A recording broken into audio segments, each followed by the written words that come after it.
அவ்வளதான், அவ்வளதான். லீவ் எல்லாம் முடிஞ்சாச்சு. கிளம்பியாச்சு ஒவ்வொரு பக்கமும். அன்னைக்கு ஊருக்கு கிளம்புனால காலையிலேயே போயிட்டு நண்டு, மீன்லாம் வாங்கிட்டு வந்தாங்க. சமைச்சு சூப்பரா சாப்பிட்டுட்டு, அப்படியே ஊருக்கு கிளம்பியாச்சு. எப்படி 1 மாசம் போனுச்சுன்னே தெரியல. கரெக்ட்டா நாங்க வந்து 1 மாசம் ஆயிருக்கு. அம்மா இன்னமும் ஒரு நாளுங்க நாளைக்கு போலாம், நாளைக்கு போலாம்னாங்க.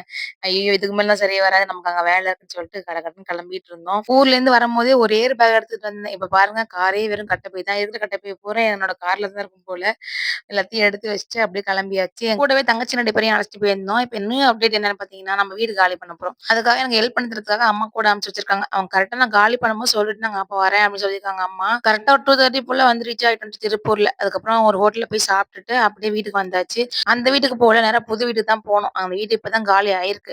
ஃபர்ஸ்ட்டு நான் பார்க்கும்போது ஆள் இருந்தாங்களா, சரி நம்ம போய் இப்ப பார்த்துட்டு வரலாம்னு சொல்லிட்டு பார்க்க போனோம். அப்படியே தங்கச்சியும் காட்டிட்டு உங்களுக்கும் இந்த வீடு காட்டலாம்னு சொல்லிட்டு தான் நீ வீடியோ எடுத்துட்டு இதுதான் நம்ம புது வீடு. இன்னும் 10 நாள் கழிச்சு இனிமே இந்த வீட்ல இருந்து தான் வீடியோ வரும். ரொம்பவே ஹேப்பியா இருக்கு. தனி காம்பவுண்ட். தனி வீடு, சின்ன வீடு தான். பெரிய வீடுலாம் இல்ல. ரொம்ப அழகான காம்பாக்ட்டான வீடு. இப்ப இருக்கிறது நம்ம வீடு பெரிய வீடு. பட் இப்ப இந்த போற வீடு சின்ன வீடு. பட் எனக்கு ரொம்பவே புடிச்சிருந்துச்சு. இது வந்து 1 பிஹெச்கே வீடு தான். ஹால் ஓரளவுக்கு பெருசாவே இருக்கும். குட்டி கிச்சன் தான். பட் அழகா இருக்கும். அப்படியே ஹால்லயே செல்ஃப் வச்சு சாமி ரூம் மாரி செட் பண்ணியிருக்காங்க. ரொம்பவே நீட்டான வீடு. வெளியில வந்து போர்டிகோ மட்டும் கொஞ்சம் பெருசா இருக்கும். இந்த வீட்ல ரொம்ப புடிச்சது நெறைய செடி இருக்கும்.